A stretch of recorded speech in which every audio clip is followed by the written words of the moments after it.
안녕하세요, 여러분. 격동의 중국 역사 속에서 중국인들은 생계를 위해 세계 곳곳으로 떠났습니다. 그들이 정착한 지역마다 이 커뮤니티는 민첩하고 창의적인 사고방식을 바탕으로 특히 사업 분야에서 현지 국가의 전방위적으로 기여해왔습니다. 하지만 동시에 중국계 인구가 많은 국가들에서는 이 공동체에 대한 특별한 접근 정책을 펼치기도 했습니다. 일부 국가는 동화를 강조하는 반면 다른 국가들은 민족의 다양성을 중시하며 함께 국가를 발전시켜 나가고자 했습니다.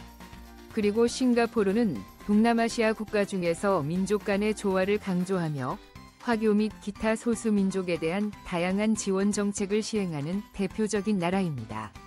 화교들의 싱가포르 이주 과정. 싱가포르 화교는 중국에서 이주해온 한족의 후손으로 싱가포르 시민권을 가진 사람들을 의미합니다. 싱가포르는 현대에 건국된 나라로 예전에는 테마색이라는 이름으로 불리며 스리위자야 왕국의 일부였습니다. 지리적으로 중요한 위치에 있던 이곳은 빠르게 번화한 정착지로 발전했습니다. 중국 상선들은 다른 지역으로 항해하는 중 이곳에 잠시 정박하곤 했습니다. 10세기부터 무역 활동이 활발해지면서 일부 화교들이 이 섬에 나타나기 시작했습니다. 13세기에는 이 지역이 말레이어로 사자의 도시를 뜻하는 싱가푸라라는 새 이름으로 불리게 됩니다. 이 이름의 유래에 대해서는 여러 가설이 있으며 그중 가장 널리 알려진 설명은 말레이 연대기에서 비롯됩니다. 스리위자야 왕국의 왕자 상릴라 유타마 가베가 난파되어 이 섬에 표류한 뒤 사냥을 하던 중 낯선 동물을 보고 사자라고 생각해 길조로 여겼고 이로 인해 섬 이름을 싱가푸라로 지었다는 이야기입니다. 1299년에 상릴라 우타마는 싱가푸라 왕국을 세웠지만 1398년에 왕국은 쇠퇴하게 됩니다.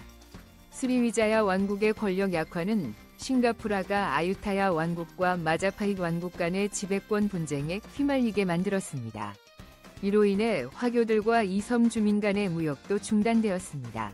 정화 위 동남아 탐험 기록에는 말라카 지역 그리고 싱가푸라의 화교 공동체에 대한 기록이 있습니다.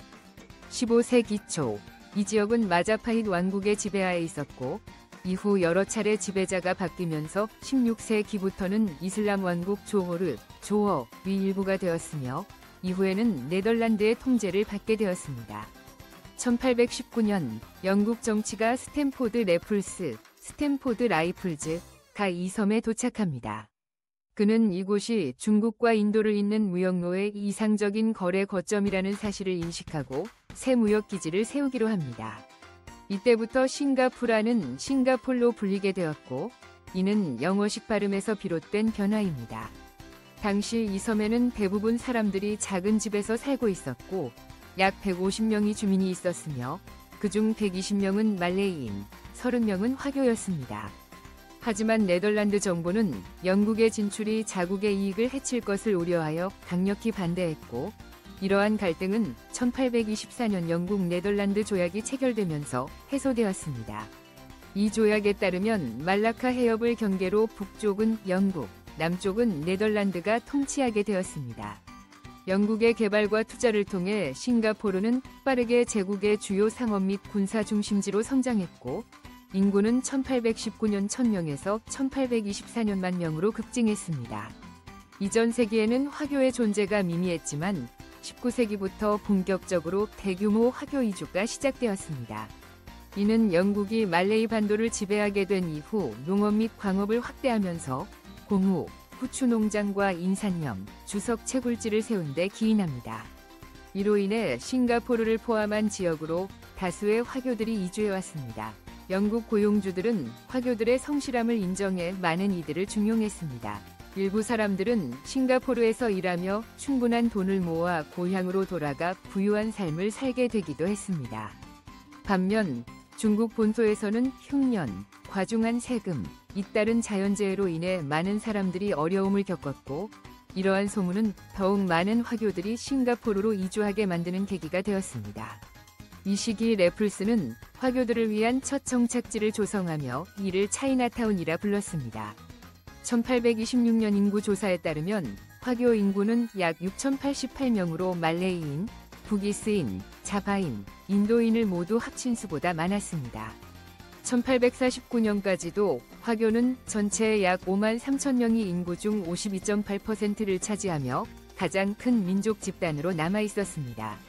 이 시기 싱가포르로 이주한 화교 대부분은 남성이었으며 독신이거나 고향에 가족을 두고 온 사람들이 많았습니다. 이전 이주자들과 달리 계약이 끝난 후에도 대부분은 고향으로 돌아가지 않고 싱가포르에 정착하기를 택했습니다. 이러한 성비 불균형은 장기간 지속되었으며 남성 노동자들의 유입은 계속되었습니다. 당시 싱가포르의 여성 대다수는 화교와 말레이인의 혼혈인 페라나칸이었습니다. 제2차 아편 전쟁 당시 중국에서 온 육체 노동자들의 매매가 합법화되었다.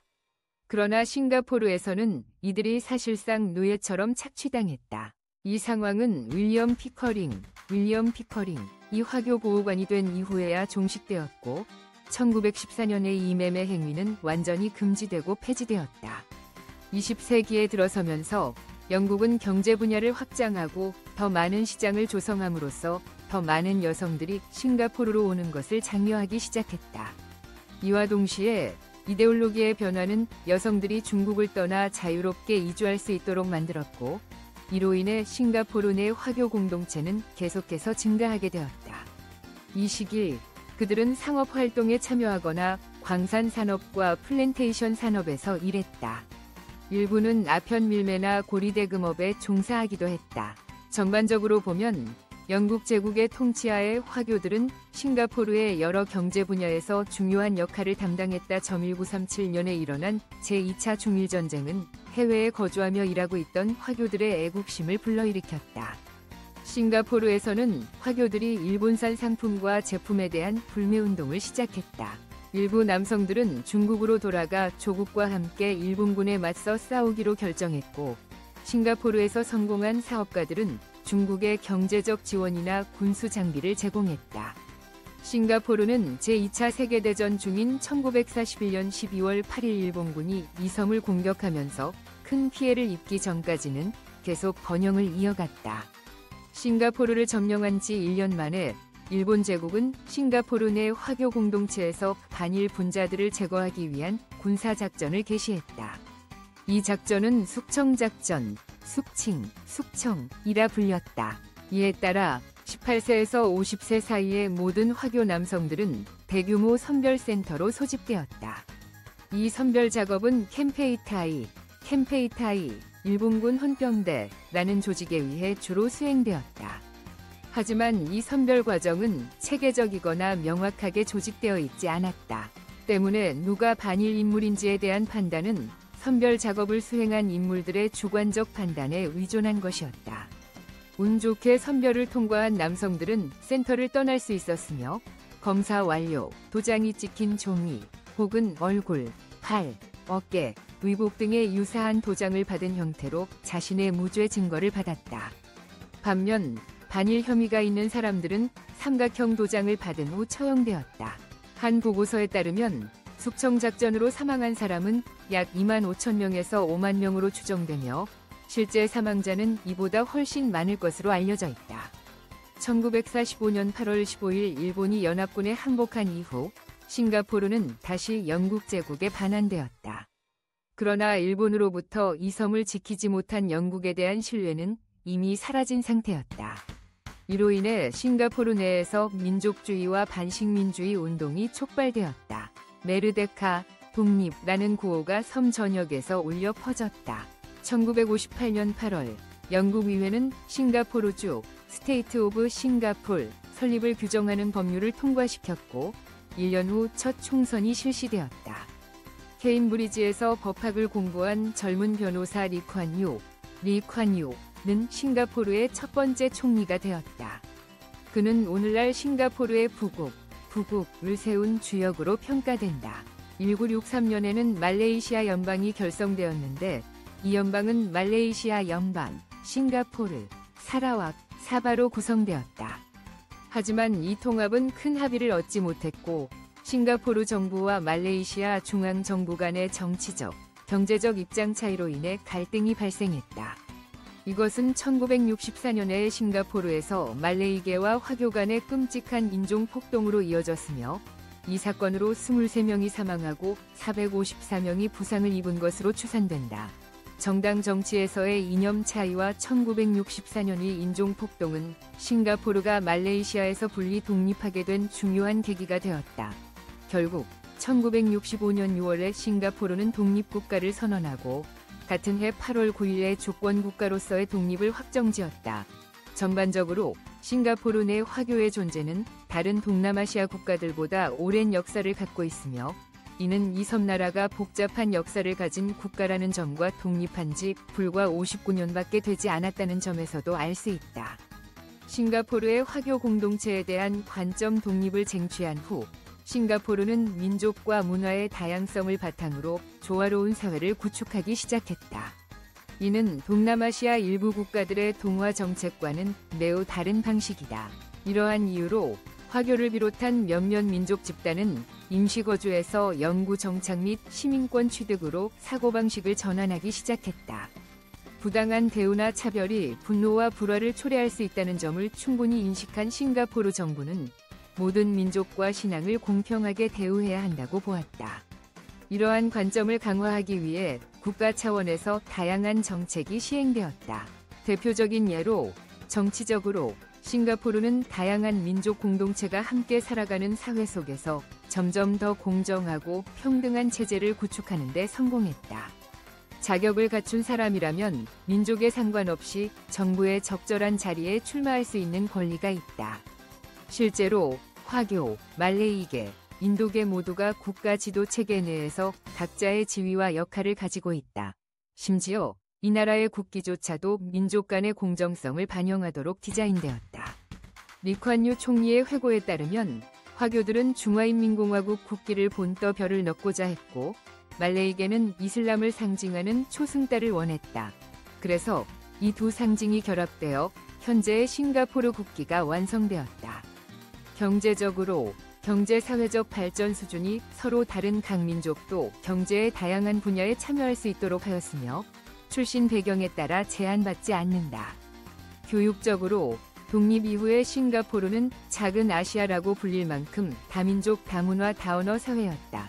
그러나 하나의 국가가 성장하려면 모든 민족 간의 이해를 촉진하고 경제사회 발전을 가능하게 하며 민족 간의 형평성을 보장하기 위해 공통 언어가 필요하다. 민족 중립적 관점에서 1966년 싱가포르 정부는 영어를 공식 언어로 채택하였다. 각 민족의 언어 사용도 장려되었다. 더불어 이중 언어 교육 정책도 시행되었다. 즉, 영어 외에 각자의 모국어도 배울 수 있도록 한 것이다. 하지만 이 정책은 화교 공동체에게는 꽤나 어렵게 다가왔다. 그 이유는 중국어가 방언, 복건어, 조주어, 광둥어 등 이 매우 다양하여 언어 교육 정책이 희석되는 부작용이 있었기 때문이다. 이 문제를 해결하기 위해 리콴유 총리는 1979년 9월 7일 표준 중국어 사용 캠페인 스피크 만다린 캠페인을 시작하였다. 이는 화교들이 지역 방언 대신 보통어를 사용할 수 있도록 장려하는 캠페인이었다. 이 캠페인은 오늘날 싱가포르 화교들이 보통어를 널리 사용하는 데 있어 중대한 전환점으로 평가받는다. 현재 싱가포르에서 보통어는 두 번째로 많이 사용되는 언어이며 그 뒤를 이어 말레이어와 타밀어가 있다. 거의 60년에 걸쳐 싱가포르는 민족 간 화합의 중요성을 강조해왔고 지도자들은 국가 창립 초기부터 형평성을 정책의 중심에 두어왔다. 그럼에도 불구하고 일부에서는 여전히 화교가 다른 민족에 비해 특권을 받고 있다는 인식을 가지고 있다. 이에 대해 2021년 싱가포르 국경일 축하 행사에서 리셴룽 총리는 처음으로 이 주장을 공식적으로 반박하였다. 그는 다음과 같이 강조했다. 싱가포르 창립 당시부터 화교는 국가 인구의 다수를 차지하고 있었으며 국가적 이익을 위해 많은 것을 양보해왔다. 대표적으로는 영어를 공통어로 사용하는 정책이 있었으며 이로 인해 보통어나 방언만 사용하는 사람들은 불이익을 겪게 되었다. 따라서 총리는 화교가 특권을 받는다는 인식은 전혀 근거가 없다고 선언하였다. 또한 오늘날 국가의 눈부신 발전이야말로 싱가포르가 모든 민족을 공정하게 대우해왔다는 가장 확실한 증거라고 역설하였다.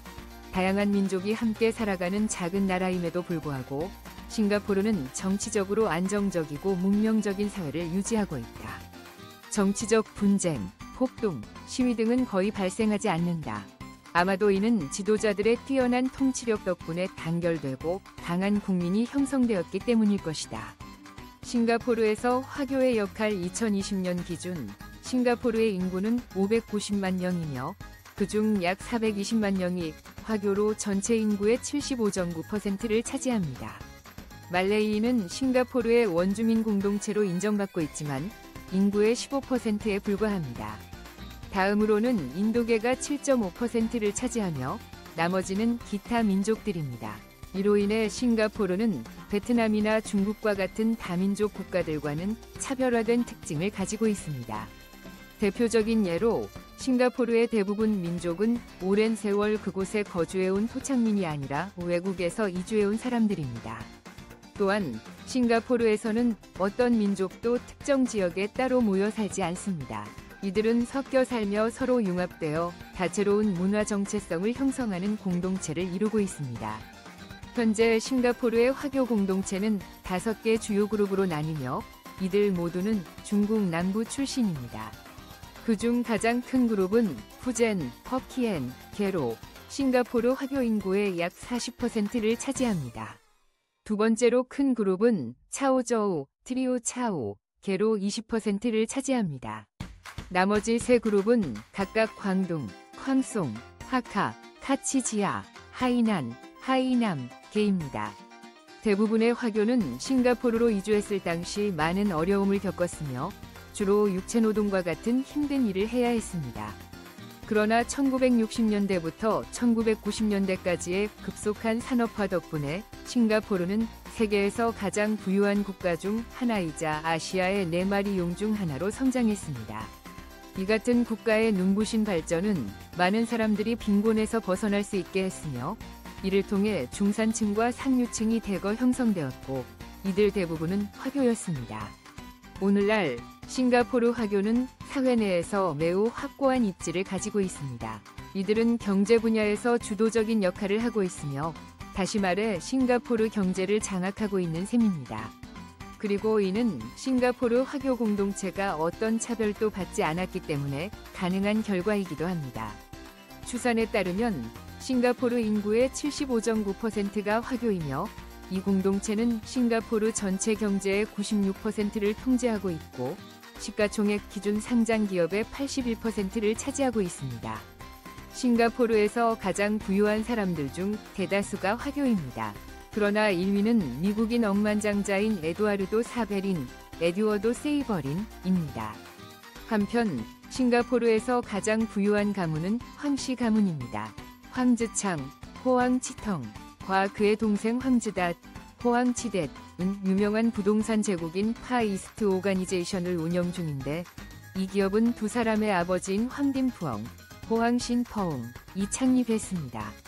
황딘푸엉은 중국 출신으로 1934년 싱가포르에 이민을 왔으며 1960년대부터 부동산 사업을 시작했습니다. 현재 이 그룹의 홍콩 지사인 신호그룹은 황즈창과 그의 아들이 운영하고 있으며 황즈닷은 싱가포르 내의 사업을 총괄하고 있습니다. 또 다른 성공한 화교 사업가로는 동남아시아 전역에 영향력을 미쳤던 황조요, 호황티디오, 전 UOB, 유나이티드 오버시즈 뱅크 회장 겸 CEO가 있습니다. 그의 리더십 아래 UOB는 하나의 지점에서 출발하여 19개 국가 및 지역에서 운영되는 은행으로 성장했습니다. 이고 억만장자는 2011년 당시 42억 달러, 약 5조 6,700억 원의 자산으로 싱가포르 최고 부자로 꼽혔습니다. 2023년에는 자산 71억 달러, 약 9조 5,850억 원로 싱가포르 부자 순위 8위에 올랐습니다. 사업 외에도 고 황조요우는 1985년부터 2010년까지 싱가포르 화교 시족협회의 창립 회장을 역임했습니다. 그는 이 직책에서 화교 가정 및 형편이 어려운 학생들을 돕기 위한 다양한 지원 정책을 추진했습니다. 또한 싱가포르에 본사를 둔 두 개의 유니콘 기업인 그랩과 C그룹 역시 젊은 화교 기업가들에 의해 설립되었으며 현재 이 두 회사는 동남아시아 시장에서 큰 성공을 거두고 있습니다. 경제 분야뿐 아니라 화교 공동체는 싱가포르 정치계에서도 강한 존재감을 드러내고 있습니다. 총리와 국회의원과 같은 주요 직책 대부분은 화교가 맡고 있습니다. 1965년 건국 이후 지금까지 싱가포르는 건국자이자 초대 총리인 리쾅기우가 창립한 인민행동당 PAP의 통치하에 있습니다. 그는 화교 출신입니다. 전반적으로 보면 태국과 마찬가지로 싱가포르의 화교는 단순히 인구 비중이 높은 것에 그치지 않고 경제부터 정치에 이르기까지 모든 분야를 지배하고 있습니다. 그렇기 때문에 언어, 음식, 명절, 전통 등 중국 문화가 싱가포르에서 언제나 두드러진 위치를 차지하는 것도 전혀 놀라운 일이 아닙니다. 싱가포르 화교 공동체의 중국에 대한 중요성 지금까지 이룬 성과를 통해 싱가포르의 화교는 중국 밖에서 거주하는 가장 성공적이고 영향력 있는 공동체 중 하나입니다.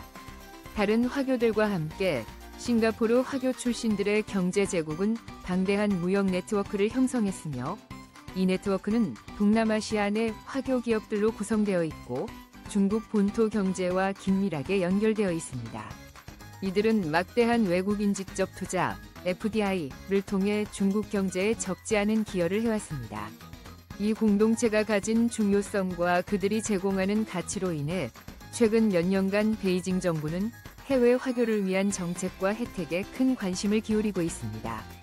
동시에 중국은 이 공동체의 헌신과 경제-금융 기여를 높이 평가하며 국가 발전에 있어서 그들의 공헌을 강조하고 있습니다. 싱가포르에서는 베이징이 이곳에 많은 화교가 있다는 점을 활용해 혈연 및 문화적 유대감을 강조하며 영향력을 확대하려는 노력을 기울이고 있습니다. 최근 몇 년간 중국은 양국 간의 교류를 지속적으로 확대하고 있습니다. 이에는 각종 세미나 개최, 유학 프로그램의 조율, 그리고 화교온 전략, 즉 싱가포르 화교 청년층을 대상으로 한 뿌리로의 회귀 전략이 포함되어 있습니다. 이로 인해 일부에서는 중국이 문화적 유사성과 조상의 뿌리를 바탕으로 싱가포르 화교 공동체에 영향력을 행사하고 점점 더 모국에 충성하게끔 유도하려는 것이 아니냐는 우려도 제기되고 있습니다.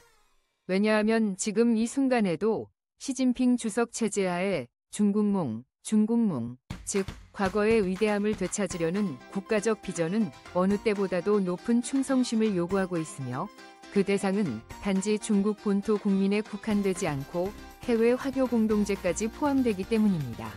그럼에도 불구하고 이에 대해 회의적인 시각도 존재합니다. 일부는 이러한 영향력이 쉽게 작동하지 않을 것이라 보고 있으며 설령 작동하더라도 베이징이 그 목표를 달성하기 위해서는 매우 오랜 시간과 막대한 노력이 필요할 것이라고 주장합니다. 건국 초기부터 리콴유, 이광효 총리 시절의 싱가포르는 다민족성과 평등을 기반으로 한 독자적인 국가 정체성을 세우기 위해 많은 노력을 기울여 왔습니다. 이로 인해 싱가포르는 다양한 민족 집단의 지지를 얻는 데 성공해 왔습니다. 오늘날 중국의 급부상은 분명한 사실입니다. 그러나 베이징이 싱가포르 화교로부터 충성심을 얻는데 성공할 것이라 믿는 사람은 많지 않습니다. 그 이유는 이 공동체의 젊은 세대가 대부분 영어를 기반으로 한 교육을 받아왔기 때문입니다. 한 조사에 따르면 싱가포르 화교 학생의 약 60%가 전통적인 중국어, 보통화 대신 영어를 더 자주 사용한다고 합니다. 졸업 후 영어에 능통하고 학력이 높은 일부 젊은 세대는 미국이나 유럽 등 선진국에서 일자리를 구할 수 있는 기회를 더 많이 갖게 되었습니다. 이러한 이유로 현재 대부분의 싱가포르 화교는 중국과 큰 정서적 유대감을 갖고 있지는 않습니다. 비록 실제로는 여전히 조상에게서 물려받은 문화와 전통을 어느 정도 유지하고 있긴 하지만 말입니다. 이상으로 싱가포르 화교 공동체에 대한 정보를 마치겠습니다. 시청해주셔서 감사합니다. 다음 영상에서 다시 만나요.